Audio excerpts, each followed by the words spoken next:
Hello, everyone, and welcome to Fishing and Dishing, the only podcast on the internet where you get fishing and dishing. I just wanted to play some Flash games that involve some chill fishing vibes and just talk about things that I have written down on a sticky note. So, without further ado, let's fish and let's dish. I'm not sure about that as like a catchphrase thing, but trying first episode, trying some stuff out. So let's fish and dish. We're gonna crack open a cold one because of course we are. It's fishing.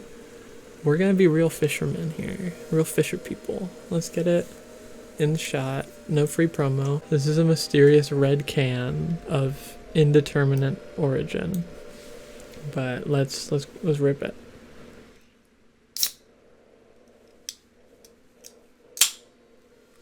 All right, now we got some bubbles.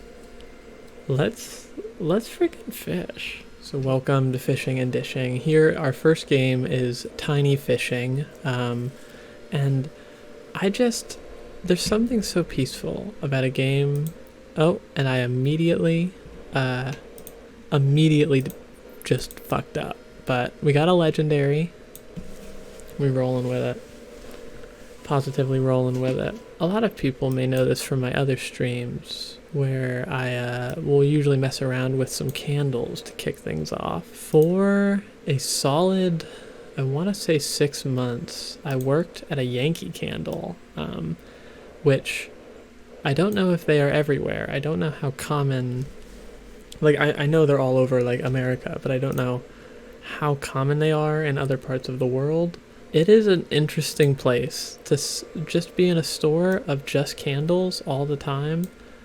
When I started working there, I was not a candle fiend. I, passively enjoyed candles. I don't think I had any in my room, period. So I worked at a Yankee Candle outlet, which is like kind of the place where all of the reject candles go, the ones that have a little bit of other stuff mixed in, or are just like don't quite pass the Yankee Candle standards, I guess. It was just very odd because a typical Yankee candle is about $30, or it was. I think they've gone up a little bit.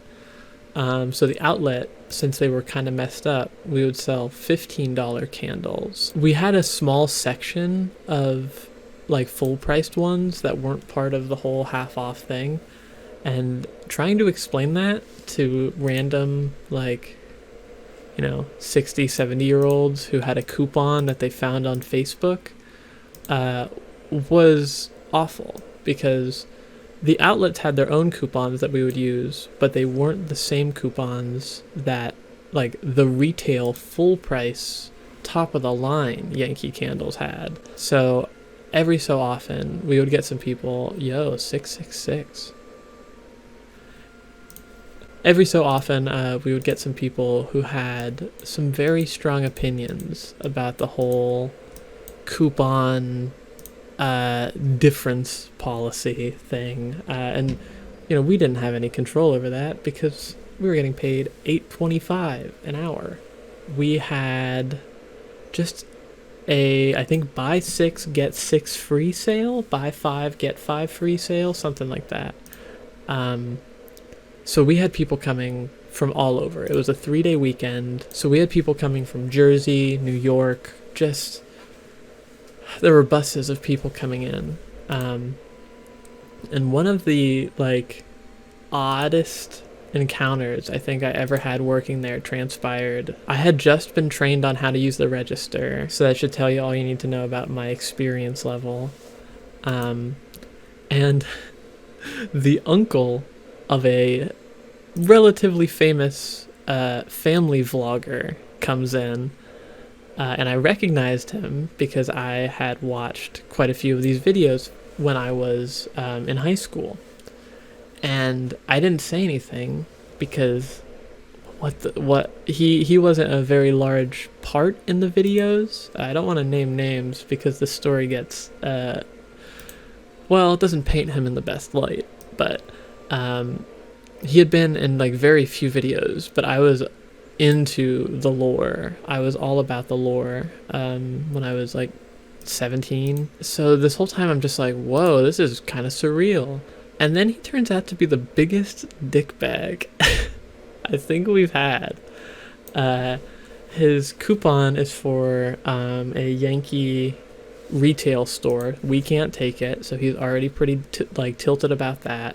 We tell him about the buy 6 get 6 sale, and his wife is like, oh yeah, let's do that, let's just go with that. And he seems like agitated by this. He does not seem to want that many candles. And at Yankee, if you buy, I think it was more than 3, we would put them in like a carton, which is what they were shipped to us in. So I'm ringing him up at the register. He's giving me a really hard time about like scanning things and just in general being kind of an ass. I ring him up. His total is, I want to say, around $120, because they bought quite a few candles. I want to say it was like multiple cartons. He gives me $100 in 10s and 20s, and I'm like, I'm sorry, I don't think, like, I think I need $20 more. And he just goes, what?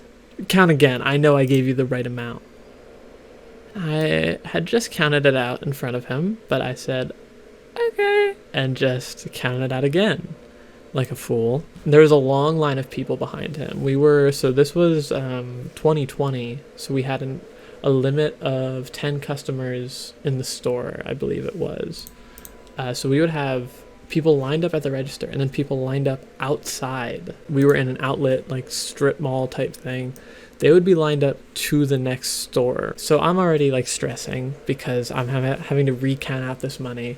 And then I show him like, sorry, you only gave me like 100. He goes, fine, here. And then slips me a $10 bill. And I'm like, that's still not enough. And he makes me count it out again. So I do, and again I am like shitting my pants because there's a line of people. I am the only register open. I count it out, I show him, sorry, that is not correct. And he finally forks over the other $10. And then as I am like finally putting it all away, he just goes, who's gonna help me get this to my car?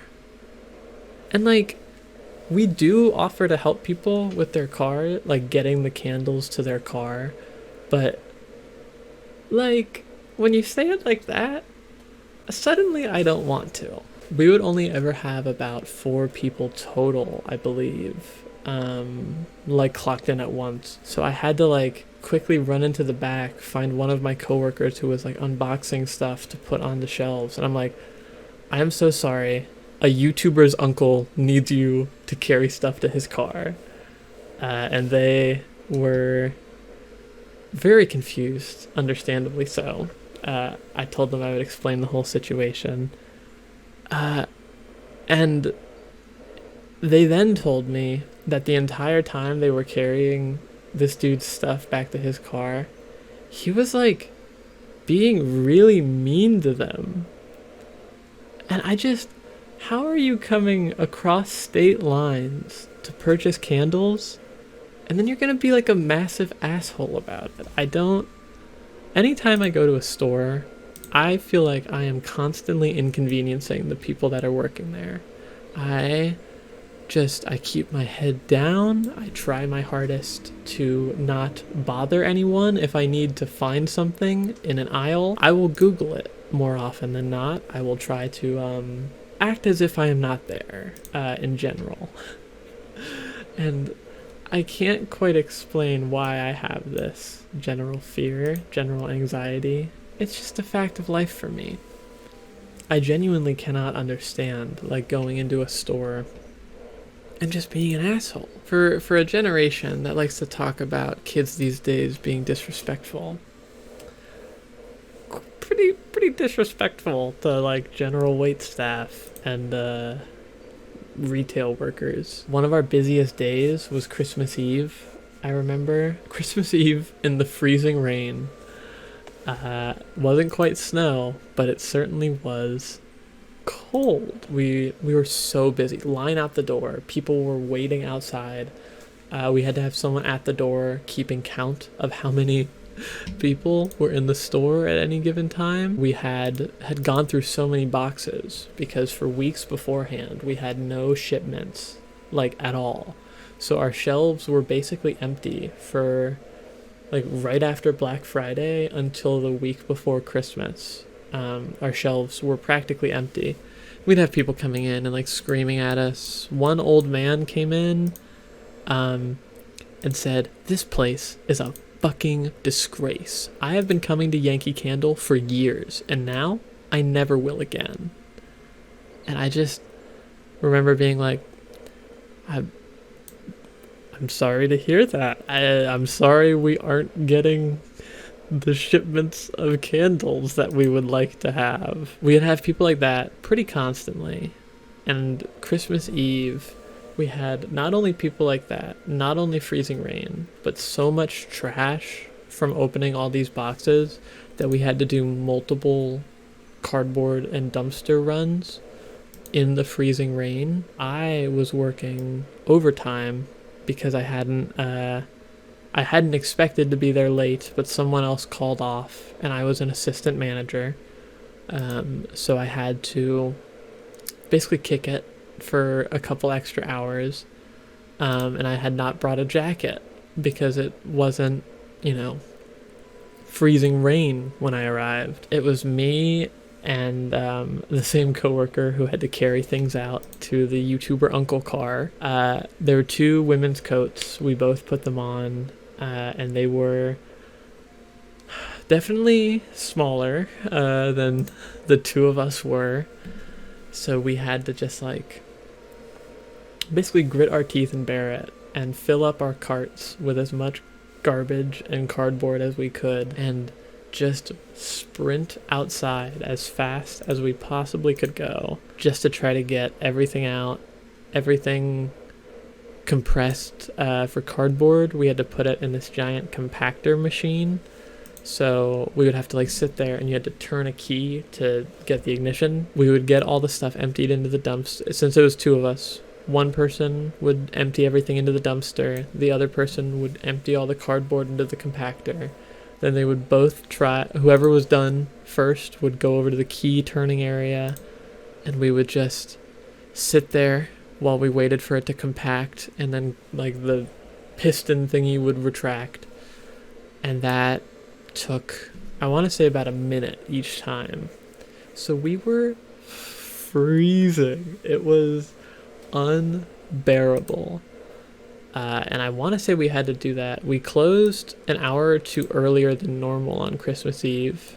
But we were open for most of the day, which, cool. We had to do that about 4 or 5 times. And it was brutal. It was like, it had to be done. Like, don't get me wrong, the back room was already overflowing, and so every time we would do a run, it wouldn't even get everything. It would just get like the latest chunk that had started to pile on.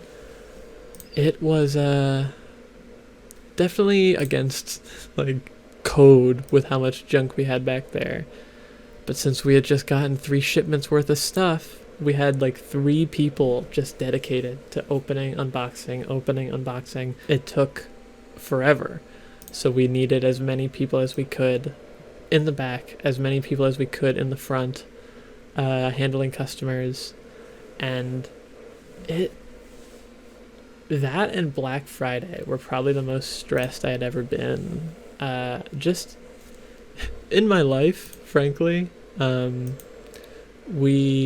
For Black Friday, we opened at like 6 in the morning, 5 in the morning. Typically, we only opened at 9. We had people lined up with like camping chairs and just general camping gear, blankets, food. And I expect that from like the fashion stores or like the purse places that we had there.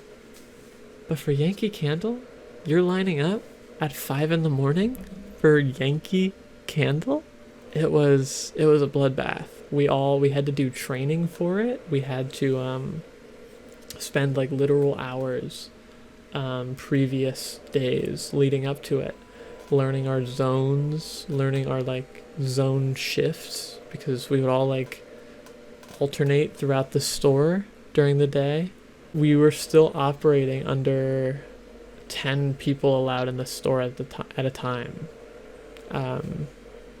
So we just had a line out the door, and I remember having to go out there in the cold to like take a count, make sure people aren't like doing online orders or whatever. It was a bloodbath. Yankee Candle, it's serious business. Most people don't know this. It is just very real. There is no ifs, ands, or buts about it. It's kill or be killed in the Yankee Candle world. We would just have a lot of people who took it so seriously. If we didn't have the certain candle they'd want, it was as if you had just spat in their face. They would get personally angry at you, the person speaking to them. I don't control the Yankee Candle shipment system. If I did, I don't think I'd be making $8.25 an hour. There was a day of a snowstorm coming in that was projected to be pretty tough, pretty rough, pretty bad. They did not cancel work. They did not close early until the snow had already started falling. People were still showing up, especially once the news of the storm had picked up. And the only stores they were going to were Yankee Candle and the Bath and Body Works, because they were stocking up on candles for warmth and light. And people were lined up while it was snowing, and getting very agitated that their candles that they were presumably using for warmth and light weren't in a particular fragrance. Or we weren't allowed to call them scents or smells. They were fragrances. And my thought process is, if this is just like a survival candle, I don't think the smell matters all that much, frankly. Maybe that's just me. Maybe that's my sick and twisted skew slant on the candle world. While I was working there, I was not living the healthiest lifestyle. I don't know if Sheetz gas stations are everywhere. I know they're pretty common on the East Coast, but they are a gas station chain that also sells made-to-order food. And some of the deals on their food are pretty good, pretty hard to pass up. So I would pass a Sheetz every day on my way to work at the Yankee Candle Corporation. I would stop in and I would purchase 2 C4 energy drinks a day. I would consume both of them, one at the beginning of my shift and one at my lunch, which, looking back, is probably like a next to lethal amount of caffeine. But for longer than I would like to admit, I was also getting 2-for-1 hot dogs. Because Sheetz had a promotion. I believe it was two hot dogs for $1. And if there's one thing about me, I love a good deal. I'm not gonna turn down a good deal.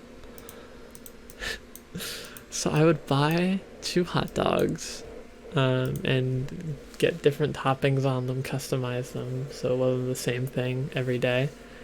Because I would get them every day. I would, for at least a month, I would get 2 hot dogs a day, and I would eat one while I was driving in to start my shift, and then I would refrigerate the other then I would use our employee microwave to heat up the hot dog, and eat it in my car. And it's one of those things where when you say it out loud, it sounds pretty sad. Because it was. Even at the time, I was like, this has got to be like rock bottom, right? So far, it has been. So, we out here. Eventually, I realized they also did like 2 for $1 breakfast burritos. And I was like, okay, that's a little less foul, I guess. So I would I switched it from hot dogs to the classic breakfast taco thing, breakfast burrito thing. They weren't exactly good, but certainly cheap. Certainly cheap. And at the end of the day, that's what it's all about. To change gears, pretty much entirely. It is August. It is mid-August. We are in the dog days of summer. The dog days of summer, as it were. I like to call them the fish days of summer, because that's when I am out casting the line, hitting the rod. You know how it is. I just really enjoy the season of fall, frankly. I don't do well in the heat. I don't like how hot it's been this summer. But I also do not do particularly well in the cold. So there's about 3 weeks a year where I feel like I can truly exist in the outdoors. And baby, that's September into October. If you don't think that's the best time of year, I'm sorry, you're not gonna make it. I have seasonal allergies so bad that spring is brutal. Spring fucks me up. Fall, I can live. I can be alive. I am awake. I want to get pumpkins. I like fall decorations. And you know what? It's not as prevalent anymore, but the whole like pumpkin spice girls thing, was that like 2016 that really popped off? Or was that like 2012? Time doesn't exist to me anymore. But whenever that was a common thing to joke about. It was like, oh, women and their pumpkin spice drinks. But you know what? I'll say it. Pumpkin spice is good as fuck. And apple cider, even better. And fall is apple cider time of year. Everybody knows this. I just want it to be, not 90 degrees every day for a little bit. If we could get like mid 70s, that's like my ideal range. Like the 72 to 76-ish range. Couldn't be better. Could not be more ideal. When I was in high school, fall also meant football season. I did not play football, but I did record all of their games. So I would have to, it would be pretty abysmal, frankly, to put it bluntly. The start of the season would be like perfect. It would be so nice out. I'd be sitting on the roof of the press boxes or like the highest point on the bleachers. Got my headphones on with my podcasts or my music. This was when I did not have a phone quite yet, so I had downloaded them all to my Nintendo 3DS. So I had my brother and me, the Thack Bindwitzy podcast. I had the soundtrack to the Portal games, which I liked the Jonathan Colton songs on, but I also just would listen to the synthesizer craziness that's going on in that game. 'Cause that soundtrack, goes hard. I stand by this. But I would just be standing there enjoying it, and then about halfway through the season, it would start to get incredibly chilly. Unpleasantly so. And I didn't know really what to do because I couldn't really wear gloves because the camera was touchscreen, so I couldn't in touchscreen gloves. Let me say this right now: touchscreen gloves, biggest sham I've ever seen. They are just so thin that at that point, why are you even wearing gloves? They are doing nothing for you. Or maybe they are, but they don't feel like it to me. I also couldn't wear a super bulky jacket because the camera had audio, so it couldn't just be the whole time, because that's just not pleasant. They didn't say that to me. I just care about the craft of football filming, I guess. I would usually at halftime try to get fries and a hot cocoa, hot chocolate. I got to a point where I knew most of the like concession people at the various schools we'd have to go to, and a few of them would straight up, like, I would give them the money, run back up to my sniper tower basically, and they would run the fries and the hot cocoa up to me. That is truly the best representation of the human nature to do good, because I was from a different school. They did not have to be nice to me, but they were, and I think that's beautiful. The last couple games fucking suck every time. I was not allowed to film inside because the glare from the windows would always be like, this one they did say, because it would be like borderline unwatchable with the camera we were using. So I would leave the camera going, film each, I almost just said scene, film each play, stop recording, quickly either go down the ladder or go into the building I was next to, just like, and then go back out for, I want to say I did that for like 6 years. That was like my only form of income as a teenager. I would make like $300 for the whole season, and then I would just try to spread that out over a year of purchases. But I'm not particularly good with money, so would not last long. The 1 year I got paid, and I instantly went and bought the complete Blu-ray set of Star Wars, which was like $120. So I used up like pretty much half of it the day after I cashed the check, which is still how I operate now, believe it or not. It's a beautiful day to fish. Beautiful day to be fishing out here, I would say. I think there's just something so beautiful about the digital water here in tiny fishing. You just love to see it.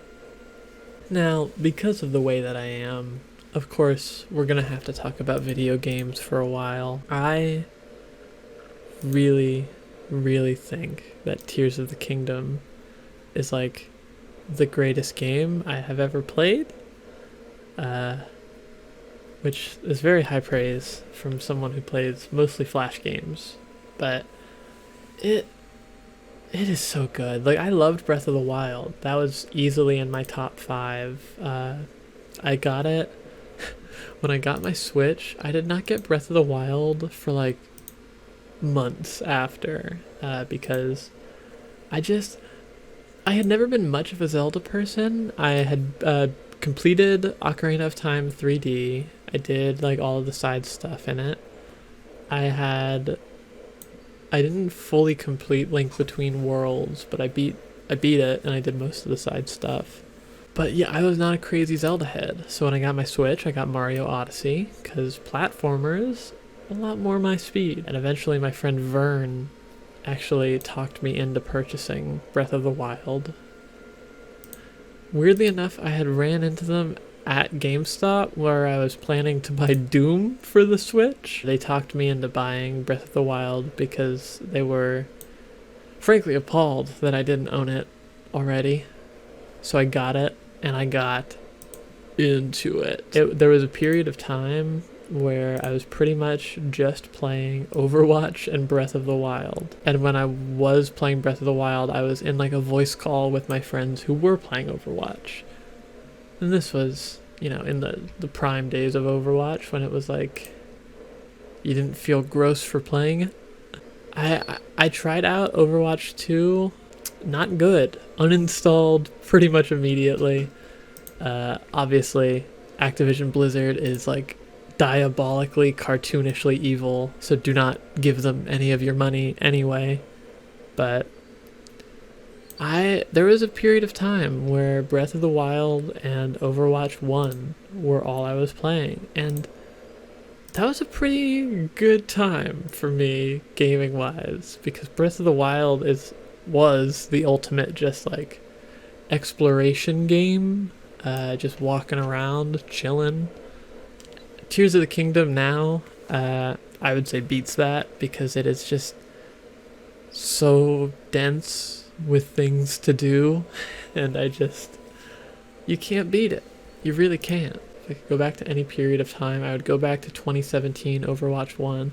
That is exactly what I'm referring to. There was just something, it was fun to play. I made a lot of online friends playing it that way. I was never particularly good, but my friends would carry me and I would be a healer and just hold the heal button, because that's how I play most class-based games. Tears of the Kingdom, on the other hand, is probably my favorite game ever right now. Every time I play it, I'm like, oh, I'll just go do a shrine and hop off. And then I play until like midnight or 1 in the morning.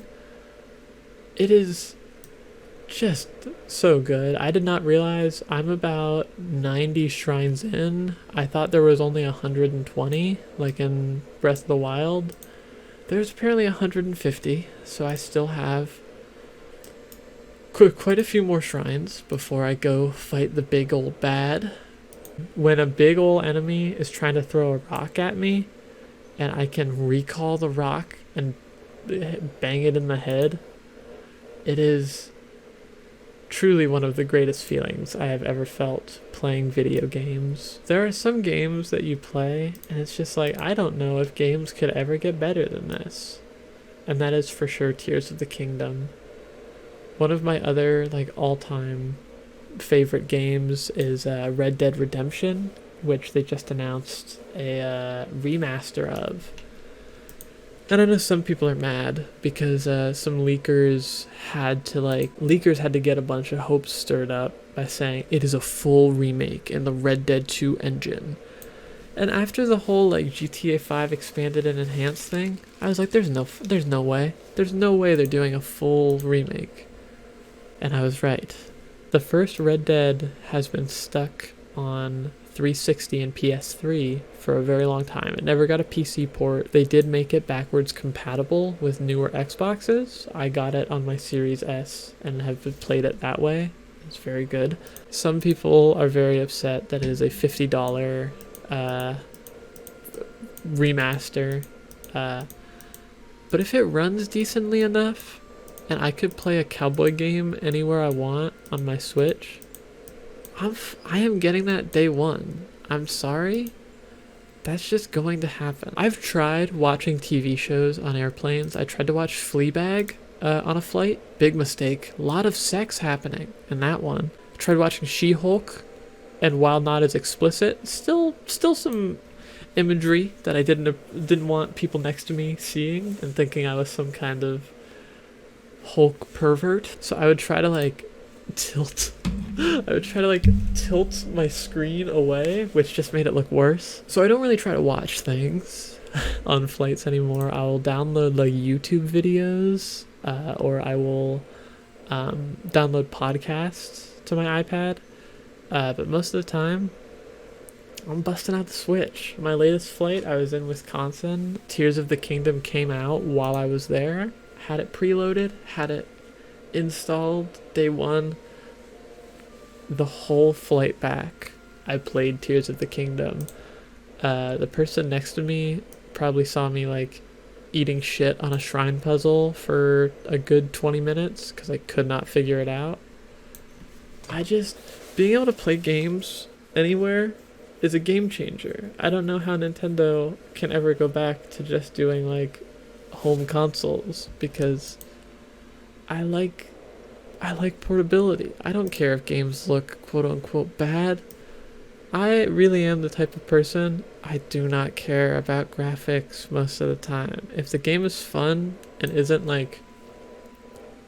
poorly optimized, it doesn't run choppily, sign me up. Sign me up. I will be there day one, playing for sure.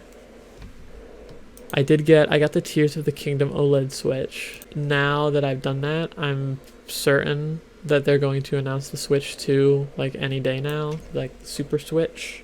Nintendo Switch 64. Basically all I want. Backwards compatibility, an improvement on backwards compatibility games, performance-wise. And then Nintendo Switch Online to carry over. I don't want to have to restart and get here's 3 months of NES games and then 3 months of SNES games. Like, just give all the ones that are on the Switch from the start.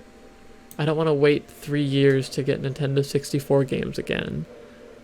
Please, Nintendo.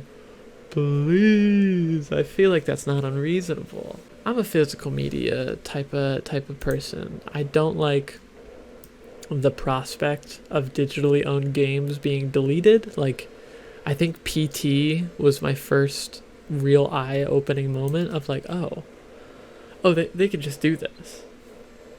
They can just remove a work of art forever. But they can't do that if you own it until they start sending Jeff Nintendo to like break your kneecaps. I have a couple Criterion Blu-rays that I haven't watched yet because I'm awful at watching movies. I just really enjoy having physical, like, holdable things. I want them to remaster Metroid Prime 2 because I already played the first Metroid Prime remastered. I want to play the Pikmin games. I want the GameCube to have its, like, vindication arc, you know? Like I said, I never had one, but my friends did, and I was so fucking jealous. Oh my god. Like, we had the PS2, technically superior in, like, every way, right? Had so many classic games, Ratchet and Clank, Jak and Daxter. But I wanted Mario Kart so bad. We had a Wii, didn't get Mario Kart for the Wii. Only had Mario Kart DS, and then 7, and then 8, and then 8 Deluxe. But I would play Mario Kart Wii and Double Dash at my friends' houses growing up. And I wanted nothing more than to own it. I don't know why I didn't get... for a while, I know it was like hard to get on Wii. But I don't know. We got our Wii, I want to say kind of late in the game. Same with I got my Wii U a year before they discontinued it. But I'm a Wii U apologist. I liked being able to control my TV with it. I actually bought... PlayStation sells a remote that you can, like, turn your TV on and off with your PS5. And I fuck with that so hard because it brings back the memories of the humble Wii U. My gamepad battery started to, like, inflate and expand. So I took the battery out and I haven't plugged it back in since. You can find those replacement batteries online, but I just... for as many virtual console games as I have on there, I'm like, is it worth all the effort? Is it worth setting my Wii U back up?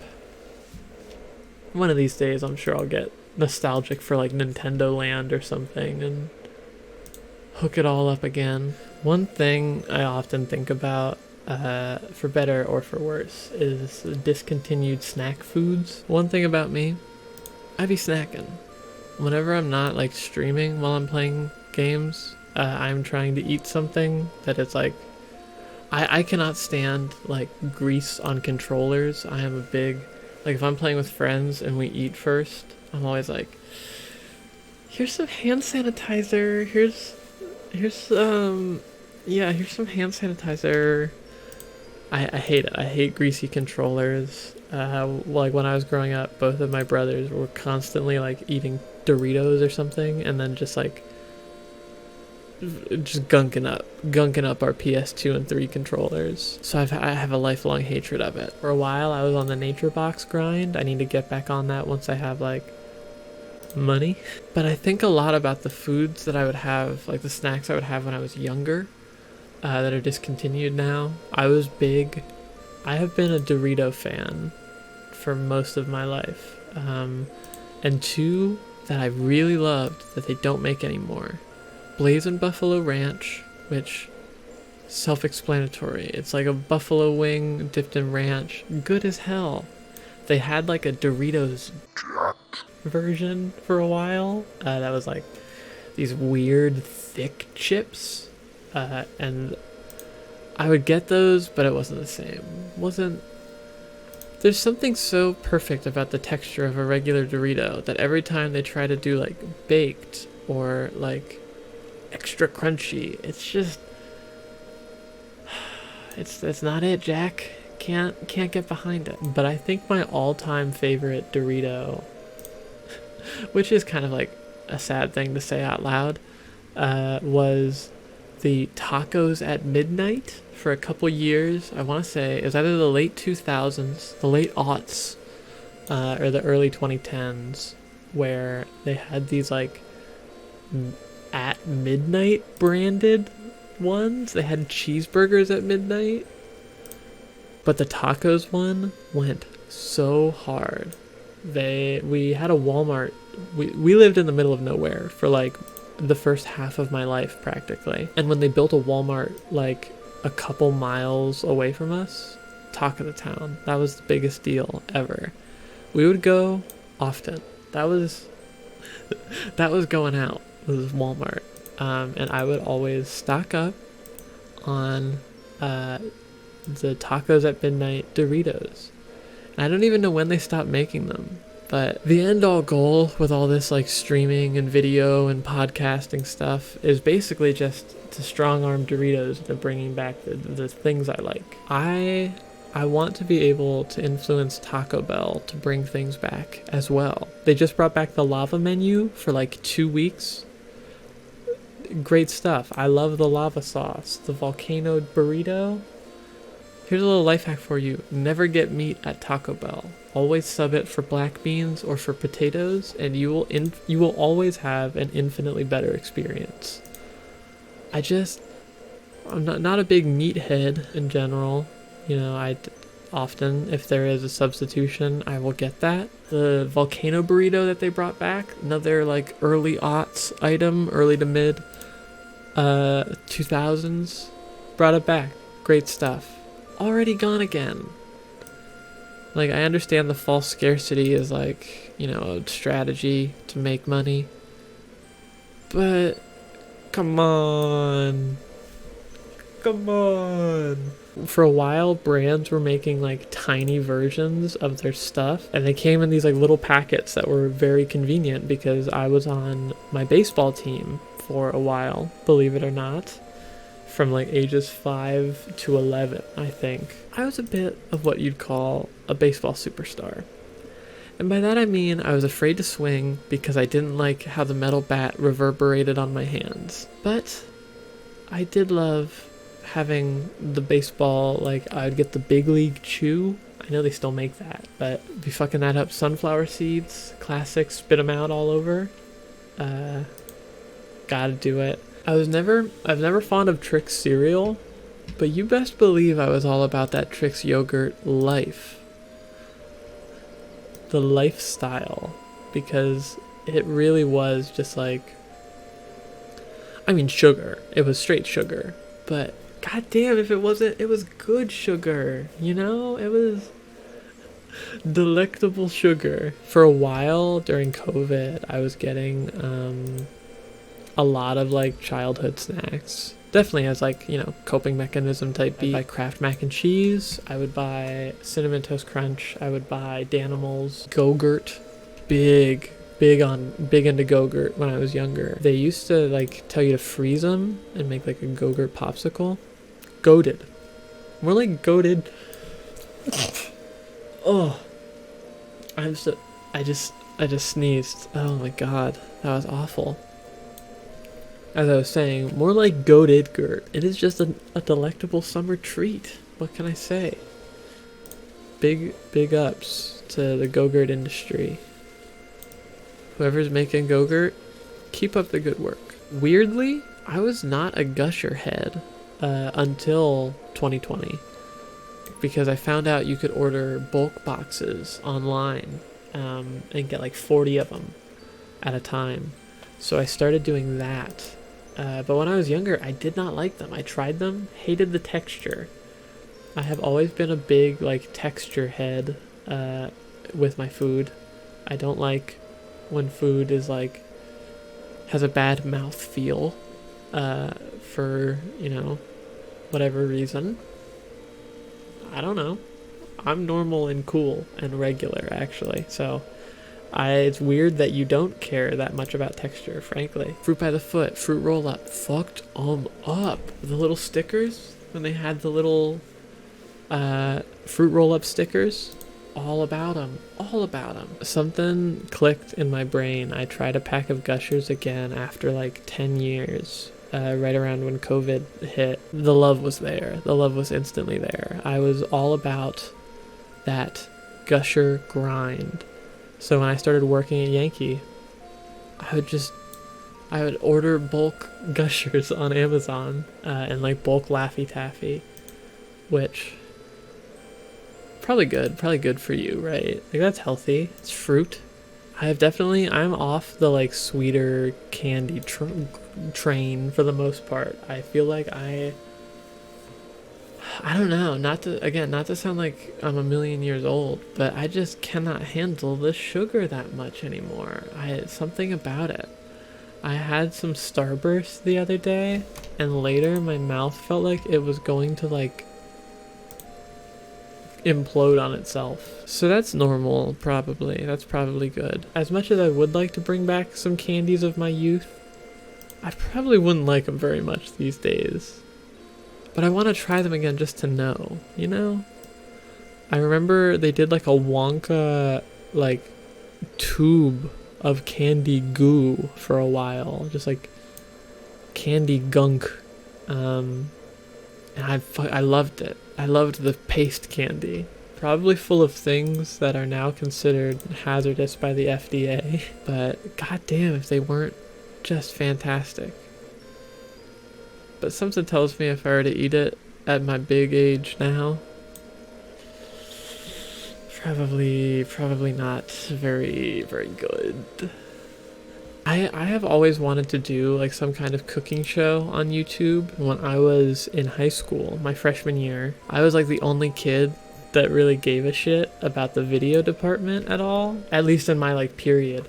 So it was like all seniors and then me, and the seniors were basically phoning it in for an easy A. I, on the other hand, really liked doing we did a morning show that was supposed to be daily, but then when no one else gave a shit besides me, it became weekly. So I was chosen to be Chef Kyle, the food specialist, because no one else wanted to do it. Like I have never particularly liked doing on-camera stuff, especially then. Now I'm a lot more, I feel like, I mean, look at me now, I'm on camera. But back then I was very much like, I want to be a director. I want to direct people. So when they were like, oh, go borrow like an oven mitt and an apron from the like Family Consumer Science home ec department, when I had to walk over and knock on the door and be like, can I borrow some of your stuff for a video, please? I wanted to die. I wanted to cease living in that moment. Like, I love making stuff. You know this. I'm making stuff right now. But doing it in public, I filmed one video out and about, and I've never wanted to do it again, where I like spoke to strangers. Brutal stuff. I don't know how I ever did that, but for a very long while, I was exclusively known as Chef Kyle, because all the seniors in that class found me like endearing because I cared, and I was, you know, like 15, 14, something like that. So all of those seniors called me Chef Kyle, and then all of the seniors the next year called me Chef Kyle because they had seen me. If these had like just posted on YouTube, no one would have watched. No one would have given a shit. But our cafeteria has TVs that played a YouTube playlist of our school's channel's videos. So some weeks, I would be the only one to get my segment done, my Chef Kyle special. So it would be the only thing to play on those TVs, and it would just loop over and over. And I eventually had to like consult with like IT and the video teacher to figure out how to not do that, because I was like, people are gonna want to fucking kill me if they have to hear me talk about Viking bowls again. And a Viking bowl is just a KFC famous bowl, but from our school. and that was like the most popular lunch item. That was the only day kids would really get double or even triple of the main entree to get the Viking bowl. So I had to make a lot of videos about Viking bowls. But yeah, my parents got me a chef hat at one point that I used. That continued on for like my entire high school career, because eventually I fully took over the like weekly show. Then it became more of like a talk show where it would be two hosts talking. I directed like most of the main stuff while the other kids were like in it. I would direct and star in my Chef Kyle segments. Sometimes I would interview lunch ladies and be like, give me the inside scoop. We had one lunch lady named Jay that everybody loved, and she made like wraps and subs exclusively. And so like Jay's wraps and Jay's subs became like a huge thing. So one time I sat down with her and I was like, walk me through the process. Walk me through your sub and wrap mindset. And she thought it was hilarious, just like getting interviewed for making wraps. But one of these days, I would love my username Kitchen Tongue came from that was a name of a cooking show I wanted to do on YouTube. One of these days, I think I'll do it. Like during COVID, got very into binging with Babish videos. I would be up until like 3 a.m. playing my Switch and watching Binging with Babish. And then when I would like make Kraft mac and cheese, I would be like, sprinkle some cheddar. Ooh, I just hit my microphone. I would like sprinkle some cheddar, sprinkle some sauce, add some whole milk, make it artisanal Kraft mac and cheese, which probably wasn't very good in retrospect, but boy, if I did not feel like a chef. I would make it at like 2 a.m. sometimes because I was unemployed and freshly graduated from high school in the pandemic era, as it were. It was all about that Kraft mac and cheese grind. How long we've been going? Hour 30? That's probably good. Thank you all so much for tuning in to the first inaugural episode of Fishing and Dishing. I hope you've enjoyed. I hope you fished. I hope you've dished. I enjoy these silly little fishing mini games, so I hope to make more of these if you enjoy them. If you don't, sorry. I haven't thought of an outro for this. So, have a good one.